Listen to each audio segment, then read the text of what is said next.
Hello, everyone. Welcome back to Team Analysis and Chelsea Perspective. And I'm happy to have Dylan from CFCDP with me.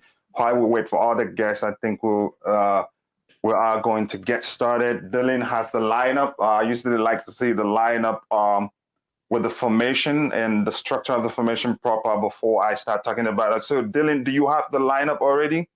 Yeah, it just dropped here on Chelsea's social media. So we have Kepa in goal. It appears that it's going to be a back three of Reece James, Trevor Chalobah, and Malang Sarr. We're going to see Hudson Odoi, I think a little controversially play as a right wing back, as well as Alonso as the left wing back. Midfield three of Barkley, Kovacic, Saul, and then Ziyech and Havertz. So you could see Barkley, I guess, go to that 8 to 10 position as well. I guess we'll have to wait and see about the formation. Mm-hmm. Subs are Bettinelli, a couple academy guys, Sharman Lowe and Harvey Vale, Ben Chilwell, Antonio Rudiger, Thiago Silva, Jorginho, and Mason Mount. So definitely the rotation I think that we were all expecting. They did say that there was going to be some injuries with the defense. So Mm-hmm. perhaps that is a Christensen. I guess we don't really know, but having Reece play that right center back is going to be interesting. And I think probably the biggest takeaway then is Hudson Odoi playing right wing back. From what you're looking at, do you have the structure of the lineup, knowing really that Cho isn't in the right wing back position? The only thing that would suggest that he's not is if we are going to be playing a back four with Chalobah and Sarr. That would be the only way that it wouldn't work, because then you would have Reece as right back, Alonso as left back, and then you could probably say Kovacic, Barkley, Saul, and then Callum, Ziyech, and Havertz. Which actually, now that I'm reading that, that kind of makes sense, to be honest with you. Yeah, okay. Why we wait for others to Ameya to join us and Helgi? Or what do you expect from this game? Do you think, looking at the lineup, do you think that Tuchel is taking the game seriously? I think he is. I think that although there is rotation, I think when you're talking about a Carabao Cup match, you're going to see rotation regardless. I think you're going to see Kepa, you're going to see Malang Sarr, Barkley, especially in these early rounds, for Mm, example, as well as Saul, which will be interesting. But, Kai Havertz will be playing that number 9 role today. It will be interesting to see how he gets on. He was the only person that really didn't have a great game against Norwich. So to get Havertz going would be good. I think he takes every game seriously, though, to be honest with you. I just, I think it's just good to see some of the regular guys in there, I guess. yeah, it makes sense. I think I expect him to take it seriously because Southampton, they would want to win this one, given that they lost to us in the previous game. So I don't, but somewhat controversial, or let me say, it is downright controversial if Callum Hudson-Odoi is really going to play in the right wing back position, like you said. I don't know because I'm looking for the structure of the of the lineup here online. I haven't seen anything that's showing that he's in the right wing back position. But that's by the way. Okay, Dylan, we have in the back three. Who do we have there exactly? So if it is a back three, I would suggest that it's going to be Reece James at right center back, Trevor Chalobah in the middle, and then Malang Sarr on the left. But that is if we're going to play back three, because as I look at it, it almost could be a back four if it is going to be Callum playing on the left, which is definitely possible. Ziyech on the right, Havertz in the middle. I think this might be a good game for them to do it against Southampton, where the stakes aren't necessarily as super high. I mean, obviously, you want to go as far as you can in every competition. You want to win every game. But it may be Tuchel's hand is kind of forced here. I see on Twitter that I think this is from the CFC news page that Conte is not 100% fit yet, hence why he is not in the lineup or on the bench. Yeah, I Christian, think I heard that from Tuchel too. Yep, and then Christensen has some teeth issues. Aspie has a shoulder injury, and then Ruben also, which I think we kind of said, well, maybe Ruben would be featured in this. He, I guess, had a minor injury picked up against Norwich. So I think those are the reasons why we're not seeing those guys. But yeah. Yeah. Okay. Now, before we continue, I'd like to shout out to those in the chat. Steve Chelsea, Joseph CFC Data, always here supporting the channel, and also to say welcome to Ameya, a very, very good friend of mine and a brother also, and somebody who I like listening to talk football. And by the way, for proper introduction, he's the driver of the Troll Mini Boss, and he wants everybody to get on it. So, Ameya, welcome back to Chelsea Perspective, my brother. Yeah. It's amazing to be on. Thanks a lot for having me on. Thank you. I don't know if you've met Dylan. Dylan is the owner and presenter of CFC DC. Yes, DP. Yep. Sorry. Yep. Yeah, I don't know if you've met him. He's a great guy also. So we have a great panel for the viewers today. So, Dylan, I will come back to you. I'm looking at the lineup. And Dylan, I have to say, looking at the lineup, since we have Reece James there, I don't think Colin Hudson-Odoi will be in the right wing back position because we have Chalobah, we have Sarr, who again? So we're missing, I think Dylan is correct. We have Malang Sarr on the left side, Chalobah probably in the middle, and Reece on the right-hand side. Wow, that is serious controversy here. Tuchel, it doesn't look like he's paying attention to the fan base, honestly. Ameya, coming back to you, what do you think about the lineup and the structure of the back three, most especially? I think I was actually pleasantly surprised with the lineup, but I think there are a few injuries. That's what Carefree Youth also hinted at before. The actual lineups were announced, which is why we are seeing so many, weird introductions, I would say. Mainly, I think Hudson-Odoi is what everyone's focusing on, but realistically, there's no one else that can play there. I mean, if you look at the bench, we don't have Azpilicueta or Christensen on the bench, so I'm assuming that both of them are quite probably injured for this one. And Thiago Silva has played the last 2 games in a row, and you probably wouldn't want to risk him again. Rudiger, another similar case, which is why we're seeing Trevor Chalobah move to the middle and, Malang Sarr on the left. And Reece James, we know that he has been tried out at right centre-back at times by Thomas Tuchel, so that's where he's playing. And I think that is one of the reasons why Hudson-Odoi has actually been shifted back to right wing-back, because there's realistically no one else that can play there. I mean, if you do play, Reece James as the right wing back, then you're going to have to force one of Rudiger or Thiago Silva to come in, which I don't think Thomas Tuchel wants. He wants both of them to be sufficiently rested for our Premier League games. So that's probably one of the reasons why we are seeing this. But honestly, I was a little taken aback with the lineup. Alonso captain, not particularly a huge fan of Alonso, to be honest, but it is what it is, and we're going to see a lot of minutes. It's the Carabao Cup, and it's good to see that everyone's getting some minutes. And Ziyech is one that I actually have my eye on. Hopefully he can impress, because he's had the preseason was excellent for him, and then he scored in the Super Cup, and then coming back from injury, he's been awful. I mean, I don't remember him even completing a single pass across. I'm sorry, but if I'm being too harsh on him, but it is what it is, and hopefully he does have a decent game today and impresses a few Chelsea fans. Yeah, honestly, it doesn't. To me, if you ask me, I'd say it doesn't look like Tuchel. I understand your point, by the way, but I'd say that Tuchel, it doesn't look like he takes this competition seriously. I don't think it's a priority for him. What do you have to say about that, Ameya?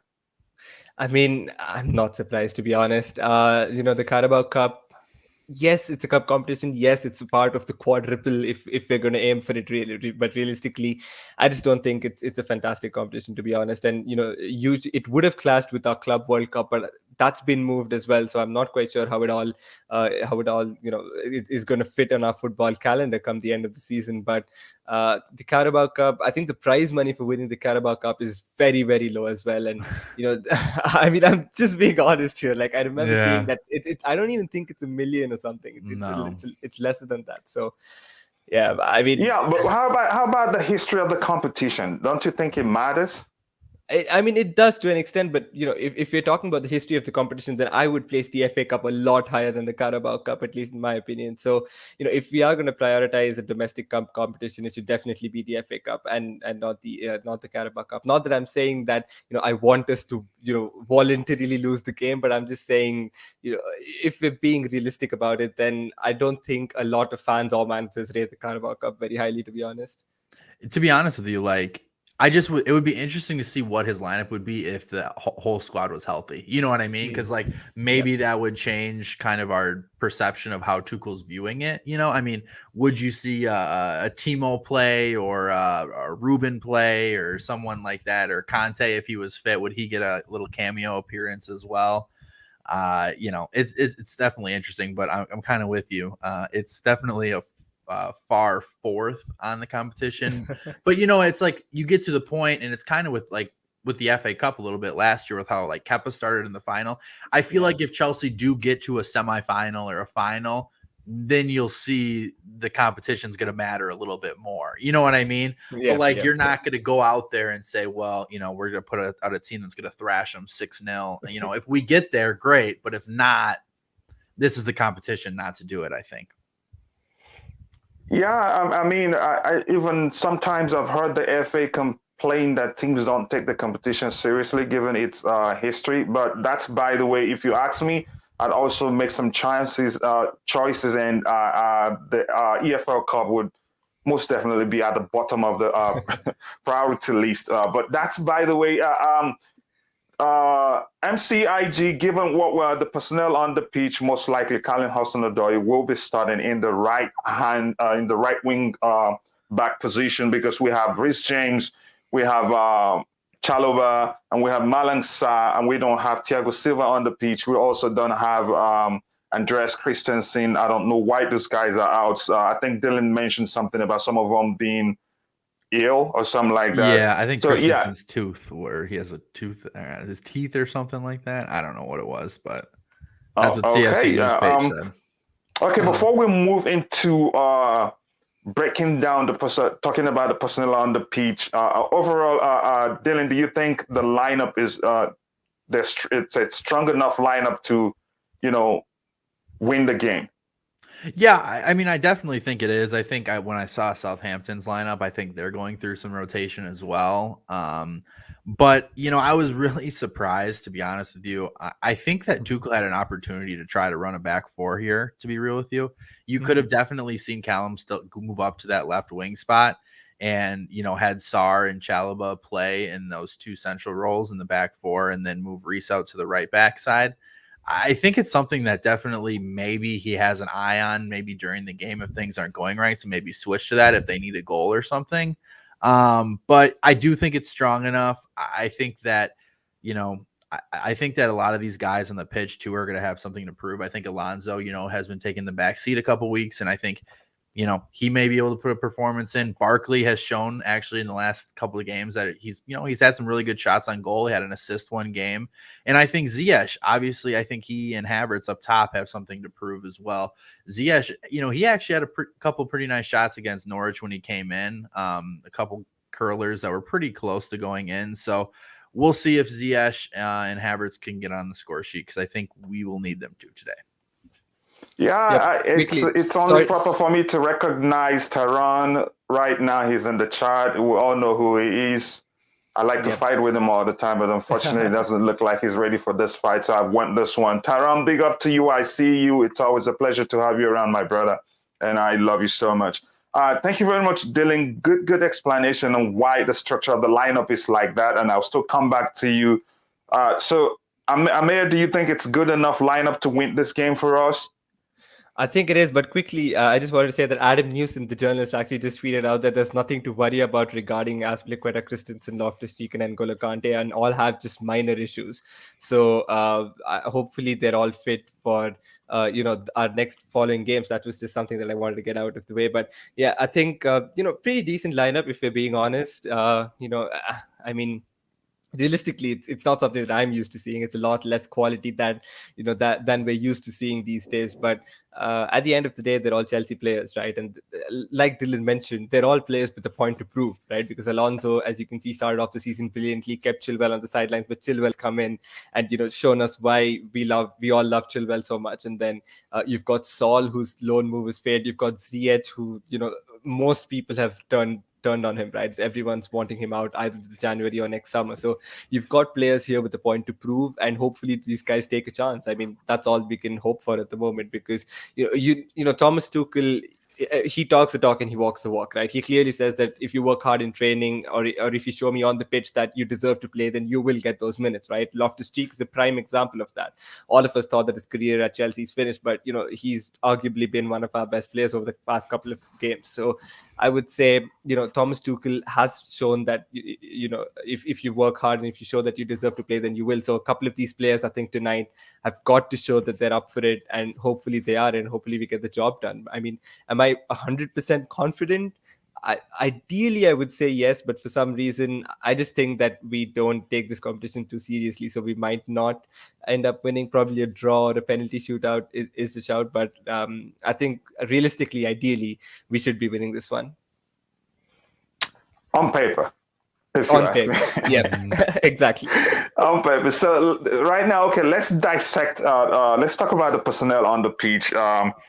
But the truth is, looking at things, it doesn't look like we can really find the structure of the lineup anywhere. I see that actually Nazar Kinsella puts out a little bit of, I don't know how official it is or what, but he puts a structure on it, and it does look like you have three at the back, you have wing backs, Barkley, Saul, Kovacic in the middle, and then Havertz and Ziyech up top. So kind of a 3-5-2 sort of looks like. So I'm not sure like exactly if that's what it is, but it's definitely not a bad shout, I think, Yeah, it is not. So quickly before we move on to talking about the personnel on the pitch, Ameya, do you have the answer to this question? What happens when it's tied at 90 minutes? Pen shootout?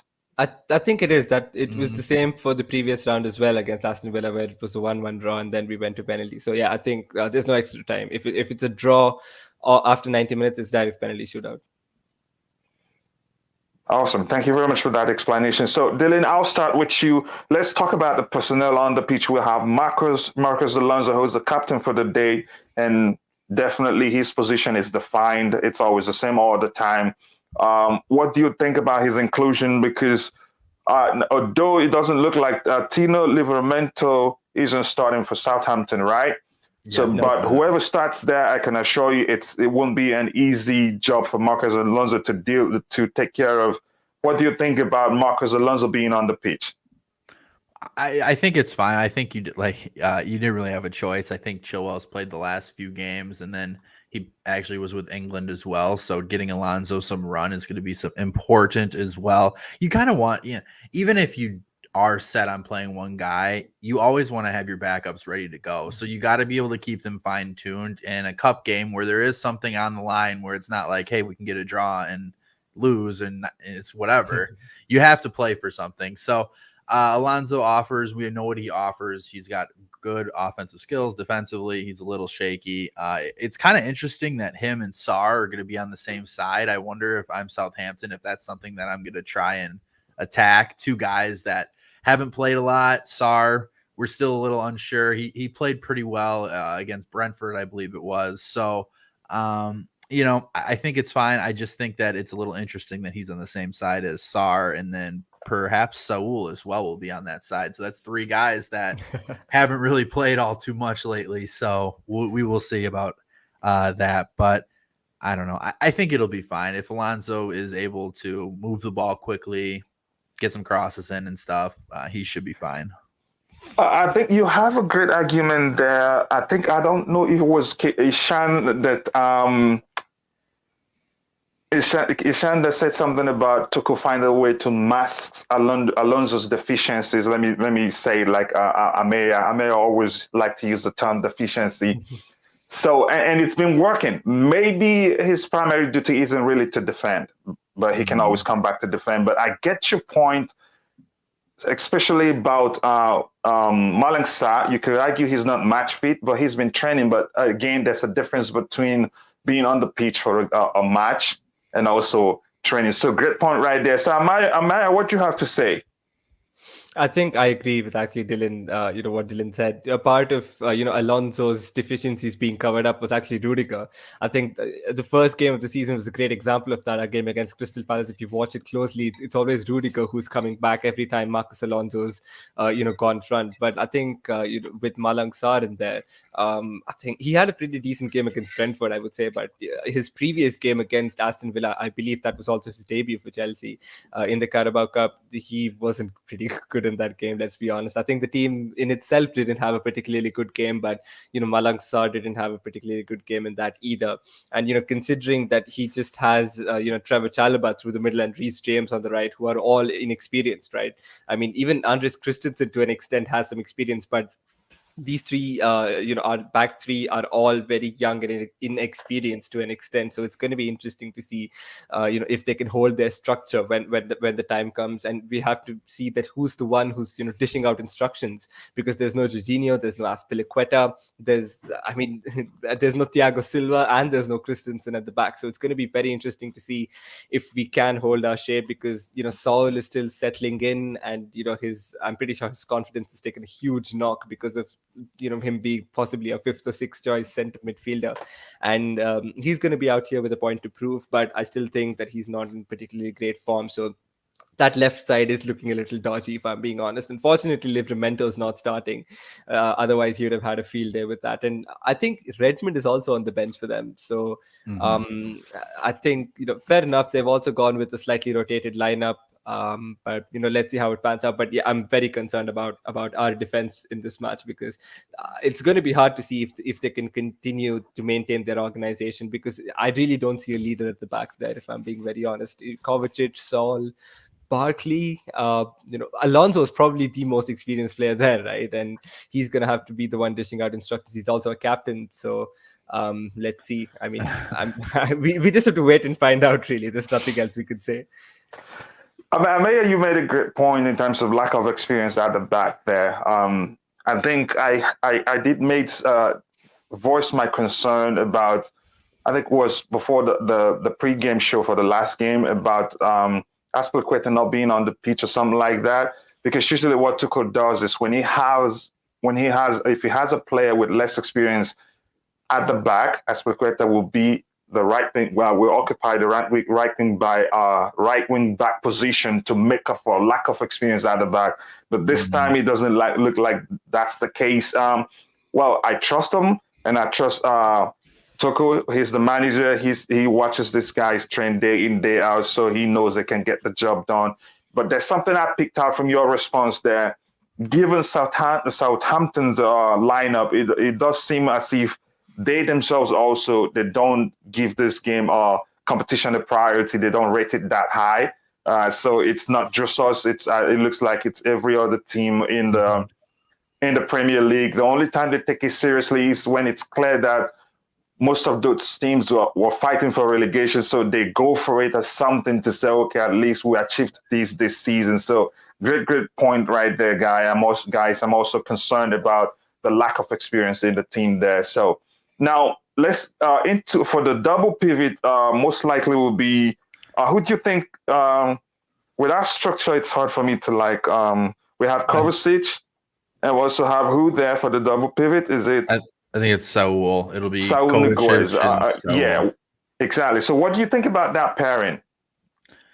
I think the only time that we saw them, I think, was against Aston Villa, right? When in the Premier League, I believe those two played together. And I know Saul had a pretty shaky first half, I think, to say the least. I do remember Kovacic being very good that game. He's been very good to start the season. So I'm not sure. It's hard because I almost don't have an answer for Saul, because we know what he was at Atletico Madrid, but it's almost been so long since he's played a strictly centralized role. When he got moved to the left side when Diego Simeone and Atletico due to injuries, he just kind of stuck there. So I believe that Saul's going to have something to prove tonight as well. Kovacic, I think, is almost undroppable. It's like you almost want to rest him. He's played so many games, but he's so good lately. And when you have a guy like Havertz trying to run through the middle, I think Kovacic will be a good guy to try to keep his head up and find those guys running in.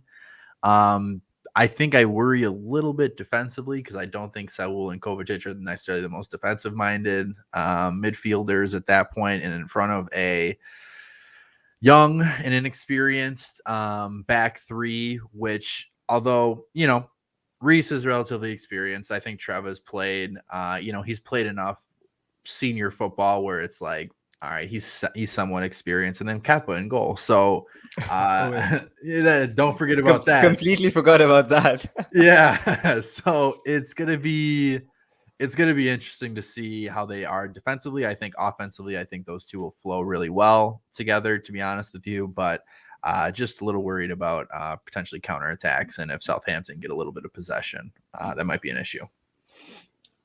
Yeah, great point right there. I am really concerned about Saul being on the pitch, but with this update from Data, who said about Ruben Loftus-Cheek, he has a small injury indeed, but it's no big concern though.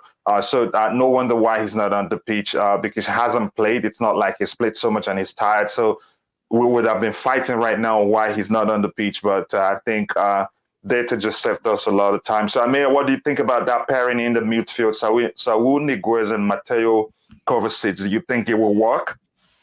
I hope it does, but I mean, if we're looking at it realistically, it's not the best of pairings, I would say. But unfortunately, we don't have too many options left, right? As we saw, Loftus-Cheek has a slight injury niggle, and then we've got Jorginho, who's played so much football. I mean, he just looks like he is like absolutely done out, right? So I think he deserves some rest as well. And then you've got N'Golo Kante, who's has injury issues off late as well. So at midfield, really, I'm speechless about our midfield, if I'm being honest. I mean, Jorginho is a Ballon d'Or contender. N'Golo Kante, and Kovacic has been arguably one of our best players this season. And unfortunately, you're going to keep getting forced to play the likes of Saul and Barkley because Loftus-Cheek is out injured, and then Kovacic is getting overloaded. So it's all a little bit of everything, really. But, about this particular pivot, I'm not too sure, if I'm being very honest. I just think that Saul and Kovacic are both players who, I wouldn't say they're too similar, but they're both players who like to roam about. They're both players who like to win back possession and then, move out of their positions. That could, leave out some space in the midfield. And especially if Southampton do press, Saul, every time Saul has the ball, then I think we could be put under pressure, really. So it's going to be interesting to see how they cope, but hopefully they do have that understanding and hopefully they work well with each other. But I'm not too optimistic, if I'm being honest. I do think it will be a 3, though. I think Barkley will be in there as well somewhere. It's hard to say whether Barkley is playing on the wing or in midfield, but like Dylan said, Nizar said it's a 3-5-2, right? With those 3 in midfield. Yeah, and then I see on I know One Football puts out like a lineup too, and they also have it as a 3-5-2. So I guess we can assume that, but it's almost like, not to cut you off, but like it almost is like a hybrid. It almost is like a 3-5-2 in defense and then goes to a 3-4-3 in attack. So you're probably going to see Barkley, I guess, kind of come up on offense. I'm not entirely sure. Maybe the tactic is Ziyech to play on the left, Havertz to play on the right, and then Hudson-Odoi come up on the right-hand side. I mean, there's a lot of different things, and Almighty Blues brings up a good point. I mean, Thomas Tuchel does love to tinker. He loves to put little twists in his overall game plan. So anything's possible. Yeah, great point right there. And by the way, Dylan, you can always come in whenever you want with your argument, but I think it's difficult to actually, say see the structure of the lineup since nobody has a straight answer for that. Not anywhere, not even in the app I'm using. And like you said, Dylan did mention 2 formations from 2 different sources. So. Yeah. So, but Ameya, how would you structure the front line, given that we don't have a defined structure here? I think finally it's there. I think I could see it now. It is 3 at the back. Wow, 5 in the midfield and 2 up front. does that sound correct to you with Ziyech and Kai Havertz as the two guys up front? Does that sound correct to you, Ameya? I think I mean, the if you check way the structure, I think you should see it somewhere now. Yeah. I think the way Chelsea actually worded the tweet, they tweeted the graphic, and the way that the names are basically listed, I think it does show that it's probably going to be that 3-5-2 formation. But like Ankit says, it could vary really. I mean, we could see that, but I think it's going to be 3-5-2. I'm a little bit concerned about the two up front though. But I think if we've got Alonso at left wing back, we know that he likes to make those late runs into the box, and we know that unlike Chilwell, who was more involved in the build-up, I think Alonso's sort of going to be more in the box type of a player, and I think he's sort of going to be our false striker, if I can coin that term. I think he's gonna make those late runs into the box, and we know that he's got great aerial ability. He can strike the ball as cleanly as anyone. So I think Alonso is gonna really be the one who's gonna join the attack into the box, and we're also gonna have Hudson-Odoi push forward. I think from right wing back, that's a no-brainer. We've seen that every time that he's played there. So yeah, I think that's how it's gonna be, and I think Barkley's probably gonna be the one who's going to join the attack more often than not. But it could be anyone really. I think as long as we maintain that 5 attacking players, right? Every player should occupy one half space. So as long as we maintain that shape, I think we should be good to go regardless of who the players are. But like you said, I don't see where the goals are coming from this game. Realistically, Alonso's the only one who can bag a goal. So especially from that position, right? Hudson-Odoi, we know he can get goals and assists from left wing, but he's playing right wing back. Reece James, we know, can get goals and assists from right wing back, but he's playing right centre back. So realistically, Alonso's the only one I can see goals coming from in this game, unfortunately. But hopefully I'm proven wrong, and hopefully Ziyech and Havertz do get on the score sheet because they need it. Yeah, great argument right there. Dylan, before I come to you, and I also have to let the people in the chat know, the next game we will also do a giveaway. I'm very generous this month, given the birth of my son, who was born just 10 days after my birthday. He was born on the 14th of October, so I'm still celebrating his birth. Congrats. So yeah, thank you very much. I appreciate that. I will do another giveaway for the pre-game show before the next game. So now, like I said, I still have my concerns with that front two. I know Almighty Blues FC is talking about fluidity there.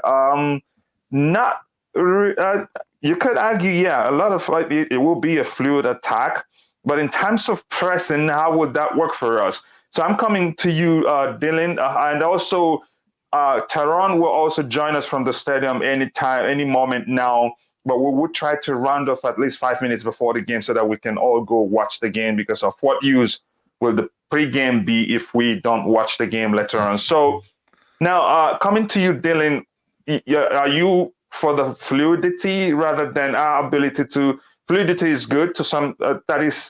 It's pivotal to the way we play. But how about our pressing game? That's also pivotal to the way we play. We like to press from front. Mm-hmm. And Southampton out there very aggressive, and they can also keep the ball. If you can't press them well, they will find a space to do some damage against us. So what do you think about the two up front there? I think it's interesting because if you kind of look at Ziyech up top, I mean, I feel like he tries his best when he's pressing, but he's not really effective in terms of the pressing. Kai can kind of do his job, but he's not known for it. You're talking about guys whose work rate, they do it because they know Chelsea requires it to do it to be successful, but they're not our most effective guys at it, so to speak. I think it's going to be fine relatively. I think Southampton will have their way a little bit getting the ball down the field. So I think, while the pressing is going to be super important, we really can't get caught out against Southampton. If they break our lines pretty quickly, we may be in trouble with our defense and whatnot. So I almost could see Chelsea opting for a more cautious attack to the pressing potentially, just because of the questions of, the midfield and defense. I mean, I'm looking at the lineup right now again, and I'm just looking and I'm saying, where is the defensive specialist on the field? Where is the eraser? And then when you look at what Chelsea does with their normal starting 11, they have those erasers. They have a Rudiger, they have a Silva, they have a Conte, they have a Jorginho. They have these guys, Christensen lately. They have guys that are able to mitigate the consequences when Chelsea does take those risks in terms of pressing. So I don't know how much pressing there is going to be. I mean, unless Tuchel's just saying, you know what, I don't think Southampton's that good and we'll be fine. But I think that might not be the best situation. Yeah, I think we can all agree. Nobody disagrees there.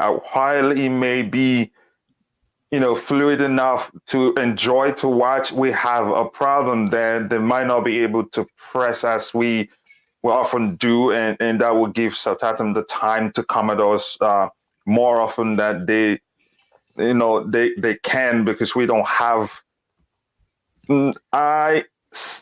You could just say we don't have defensive solidity there. So now I'm going to come back to you, Ameya. Let's look at the three guys in the midfield, or five if you want, depends on how you want to see, if you want to stretch it out to the flanks. But just let's stick to the middle.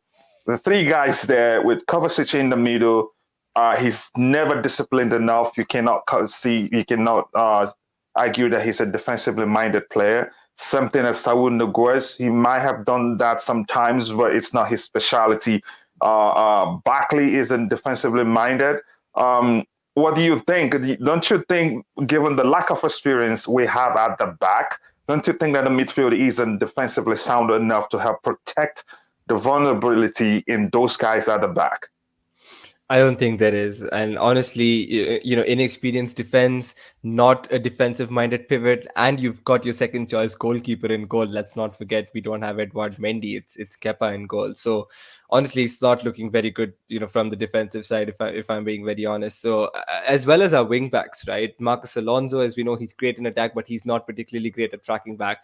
Hudson-Odoi is actually a winger, and he's playing at wing back. So ideally, I really do worry for our defensive structure in this game, because we have a left wing back who does not track back very often. We have a right wing back who is basically a winger, and then you've got no defensive minded midfielders in midfield. Barkley is an attacking midfielder, and he can play in a 3, but he is more attack minded. And then Kovacic is more of I don't know if you can call him box to box exactly, but he has improved his defensive awareness sort of this season. So, kind of, I guess. And he's the one who, provides the vision and the line breaking passes. And Saul is just there. For the vibes, I guess. I don't know. I mean, he's a good player. Don't get me wrong.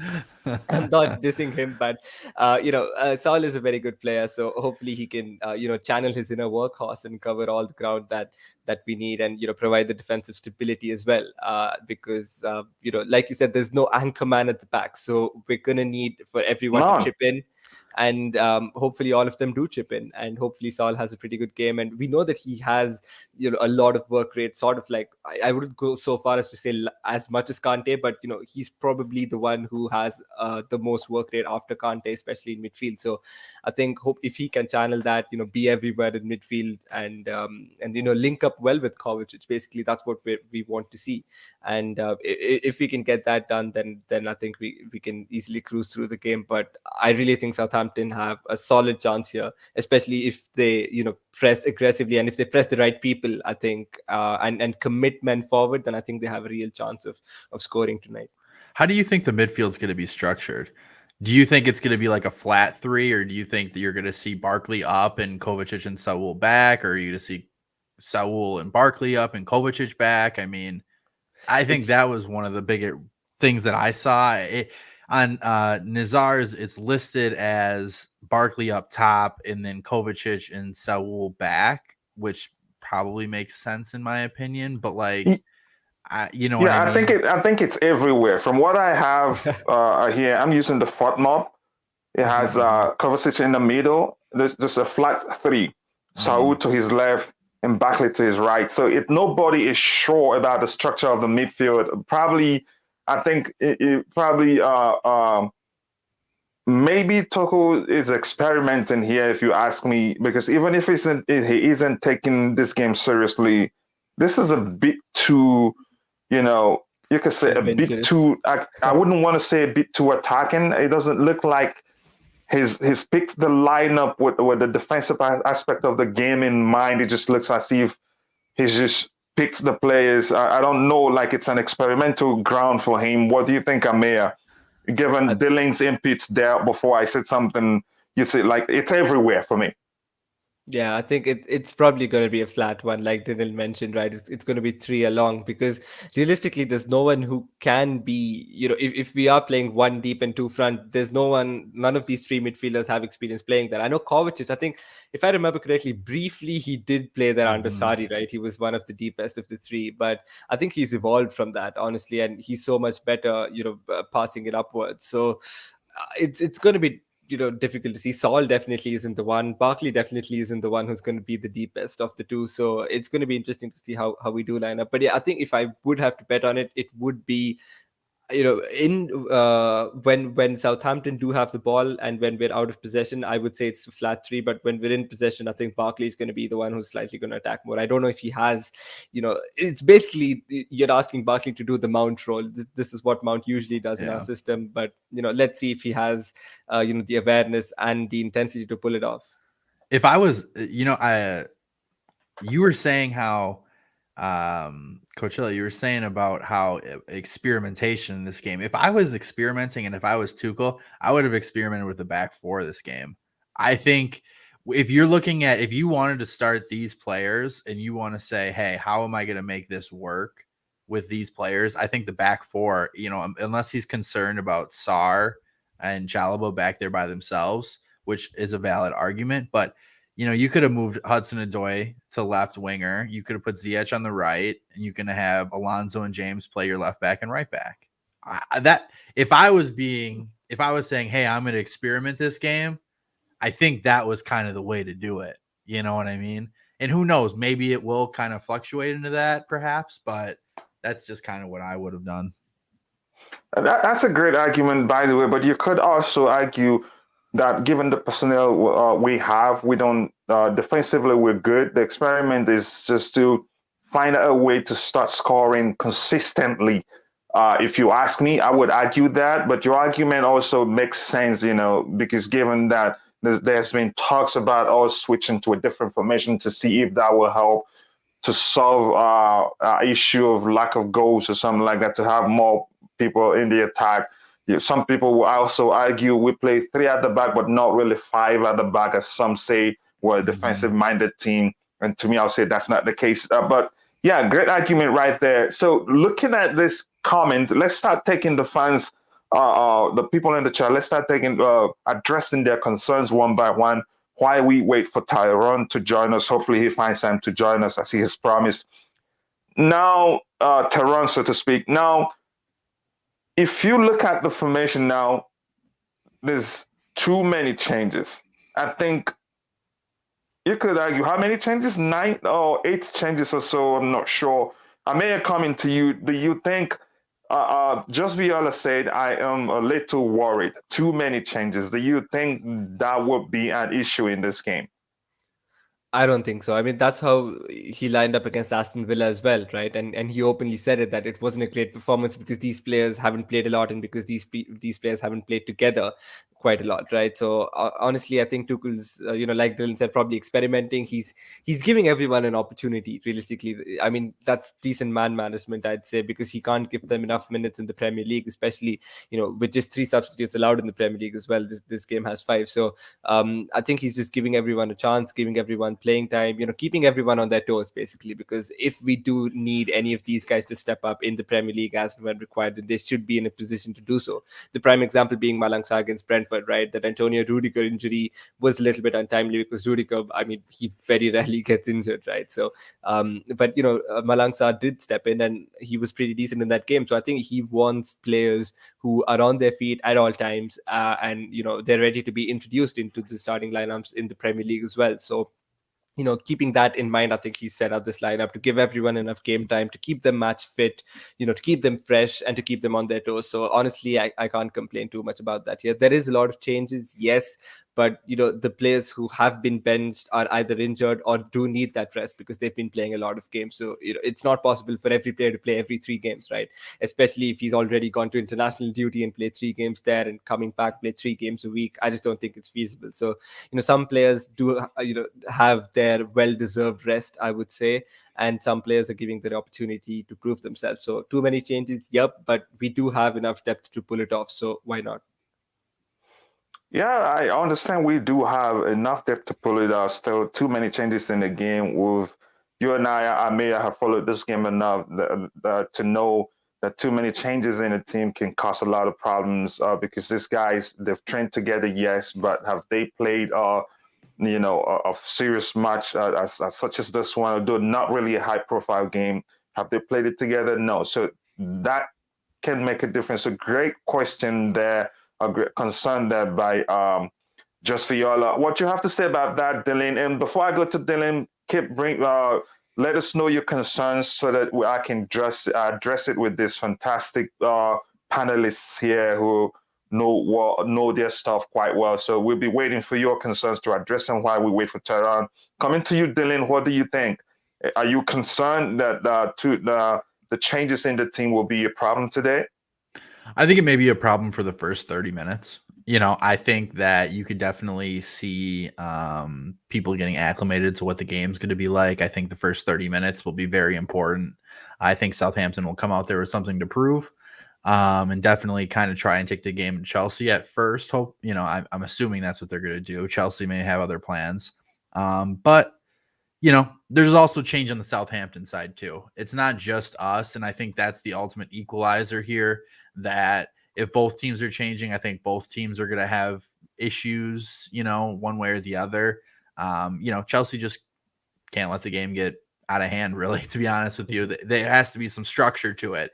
And, that, I guess, would be my concern about the chopping and changing, is that there is no real structure players in the middle. If you look at the spine of the team, I mean, you're talking Chalobah, Saul, Kovacic, Barkley. So like not too many first guys that you'd say I want on the spine of my team here.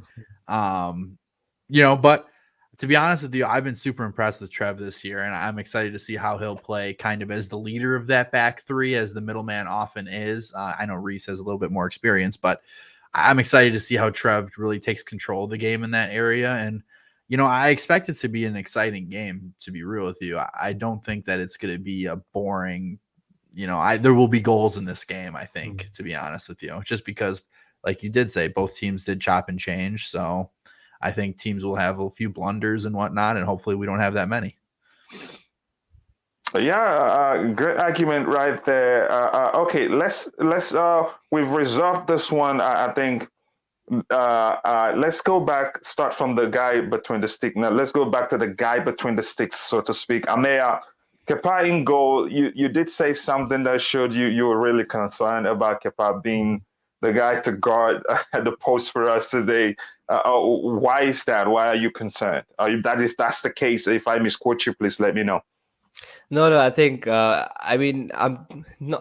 because I don't know how to put this without offending Kepa, but it's because Mendy has been so good this season and that we've gotten used to his great performances. And don't get me wrong, Kepa is a pretty decent keeper, right? And he's actually had a turn of form, especially that Super Cup penalty shootout saves, which won us the cup eventually. So huge respect to Kepa and the way he's come back. And actually, I actually predicted him to start the Malmo game as well last week, and I was actually pleasantly surprised when Mendy came in for that one. So I think Kepa, I expected him to start. Realistically, we did a preview stream earlier on our channel, and I put Kepa as the guy who I expected to start in goal. So I'm not too surprised there. But I expected a slightly more experienced backline and midfield when I put Kepa there, which is why I'm now slightly concerned because like we've talked about throughout this entire stream, right? There's not a lot of leadership in midfield or at the back, so it's going to be challenging for Kepa himself to try and organize that. So that's why I was concerned mainly, and because Kepa, as much as he's a great guy and we see him screaming out instructions, he's just not that guy who can command his box like Mendy does, right? And there's no hiding the fact. So I think that at the back, someone has to step up, or we're all going to be, just floating about everywhere, really. So hopefully, we are able to solidify our defense, and hopefully it all works out. Yeah, your argument makes great sense. If we have Kepa in goal, then we need a much more experienced back three and not the young guys back there. So I was thinking you and I was going to start an argument about Kepa's form, but but if you look at it, I mean, he's been great on the Tuchel actually, and if you could, Mendy, although has played more games, has actually conceded more goals than Kepa has done under Thomas Tuchel. But that's, by the way, the truth is, Kepa needs game time because in January, Mendy will leave for AFCON. Yep. So true. it only makes sense for Kepa to start games whenever we deem that's such games. Let me just put it that way, because this is not a high. We could say it's not a high profile game. He starts to to gain momentum. Even in some Premier League games, if you ask me, I'd start him for him to gain momentum before Mendy leaves for AFCON, because it will be. I think it will be somewhat problematic if in January he's not been starting games. Mendy leaves, and then you just start. You just drag him to stand between the sticks. I think that could be an issue for me. So that makes sense. Dylan, what do you think about Kepa being the guy guarding the goalpost? I think my only concern, while Kepa has done really well thus far this season, is that he can just get beaten by a good shot. I think Mendy has that ultimate eraser factor in him. His length is just, he's a physical specimen back there with his length and his ability. I mean, it's hard to judge someone based off of one play, but I just think like that Tielemans goal in the FA Cup final has really just burned an image in my mind from Kepa, where I just feel like if Mendy was in goal, Mendy would have saved that, or even they wouldn't even have attempted that shot, because the book is out on Kepa. If you put shots on net, one of them is probably going to get past them. So you'll see guys taking shots from, well outside the box, and these are all professional footballers, and they have the skill every once in a while to put it in. So that's pretty much my only concern. Big picture for Kepa, but in this game specifically with the the inexperienced center backs in front of him, he is going to really need to be able to communicate with these guys on how he wants them to be positioned at all times. And I remember specifically before we had Mendy that was an issue, that communication. And I believe Kepa is Spanish speaking, and when Aspie's out there, Aspie is able to do that and communicate with him and kind of organize that back three, so to speak. And now you're looking, okay, well, now I guess Alonso has to do that, another Spanish speaker. So I'm just curious how those little intricacies are going. I kind of wish that he was mic'd up for the game. I think that would be kind of interesting to see how that would work. But, overall, I just think Kepa, he is what he is.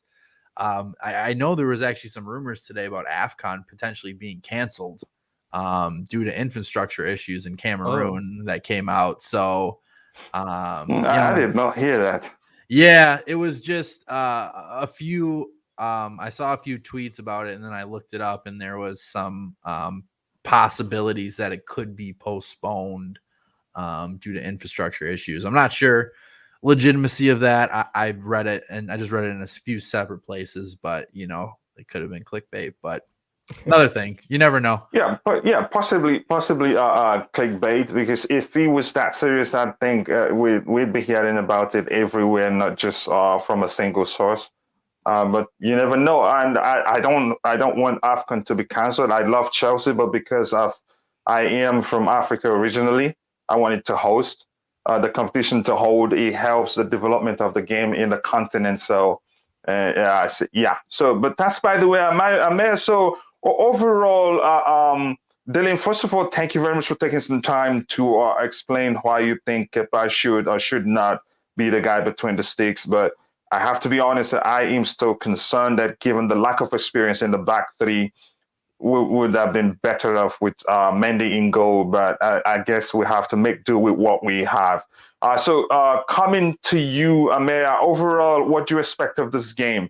What kind of a game do you think it will be? Do you think it will be an open game? Do you think Southampton will sit back and try to hit us on a break?